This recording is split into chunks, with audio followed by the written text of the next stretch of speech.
Parikoy, kampta sa Sabado. Sabi ko, ha ha ha, san Parikoy? Sabi niya, dyan sa Buruanga. At natuloy nga guys, ang matagal niya nang pinaplano. Sa totoo nga lang guys, ang daming gustong bumisita dito sa Buruanga. At sa totoo nga lang guys, nakarami na ako ng bisita na galing sa ibang probinsya. At yung iba nga, tinatanggihan ko na, pasensya na po. Kasi nga, busy din ako at limited lang ang oras ko sa mga ganitong gawain. Anyway guys, ang bisita ko pala ngayon ay si Parikoy, si Sir Aldren Guangco. Siya ay taga Lambunaw, Iloilo. Pero guys, currently ay siya ay na-assign sa Tibiao, Antique. Anyway guys, siya po ay isang municipal link ng 4Ps under sa DSWD program. At dito nga namin guys, napag-usapan tungkol sa mga 4Ps. Sabi niya, binabash ko daw ang 4Ps. Oy, hindi po. Member din po ng 4Ps ang ate ko. At dito nga guys, pinag-usapan namin tungkol sa 4Ps. At dito niya rin guys, ipinaliwanag kung ano nga ba talaga ang 4Ps. Dahil nung nakaraang buwan nga guys, maraming nagbabash tungkol sa mga 4Ps member. Yung mga 4Ps daw, sabi nila, hindi na daw nagtatrabaho, naghihintay na lang daw ng ayuda. Pero hindi totoo yun guys. Kung hindi sila magtatrabaho, paano nila masusustentuhan ang iba pang pangangailangan sa kanilang pang-araw-araw? Dahil guys, ang 4Ps ay hindi naman talaga ganun kalaki ang ibinibigay nila. Kumbaga, pantawid lang talaga. At kung sa dialect nga namin, pwede namin itong tawaging pang sapi-sapi. At sa totoo lang guys, marami rin akong kilala guys na 4Ps member na nakapagtapos na ng kolehiyo. At yung iba pa nga, top-notcher sa mga board exam. Kaya guys, malaking tulong talaga guys ang 4Ps sa mga pamilya na kapos talaga. Although may mga member din guys ng 4Ps na pasaway talaga. Pero guys, pag mahuli sila, ay may mga sanction din daw. Napahaba tuloy guys ang aking kwento tungkol sa mga 4Ps. At pagkagising ko nga guys sa umaga, ay agad ko na agad itong iniligpit ang mga kalat namin at nagmumugla ako ng tubig tsaka nag-ikot-ikot ako dito sa Dalampasigan. Anyway guys, dito ko pala dinala ang aking bisita sa Talisay White Beach. Dito ko na lang nga siya guys dinala. Ito lang naman ang pinakamagandang lugar na malapit, accessible, kahit gabi pwede kang pumunta. Dahil gabi na nga siya guys, nakarating dito mga alas 7 na ng gabi. At hindi ko na siya pwedeng dalhin sa mga bundok dito sa Buruanga. Kaya itong naisip ko guys, dahil maganda rin dito, maputi ang buhangin at tsaka tahimik. Bali nagkahiwalay nga kami guys ng tulog. Bali ako nga natulog sa kanyang tent at si Sir Aldrin naman ay nasa labas.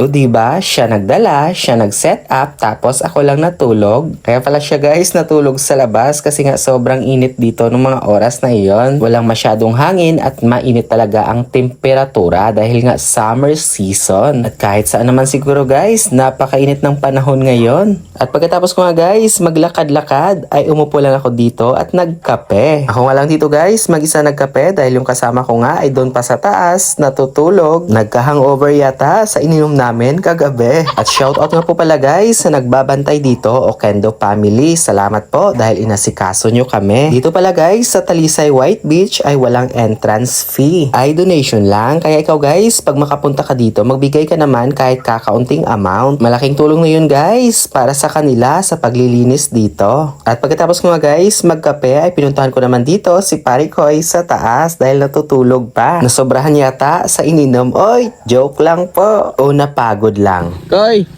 Gising na, Koy! Gising na! Ayaw mo enjoyin yung dagat? Alas 8 na. At di nga talaga guys bumangon kaya hinayaan ko na lang.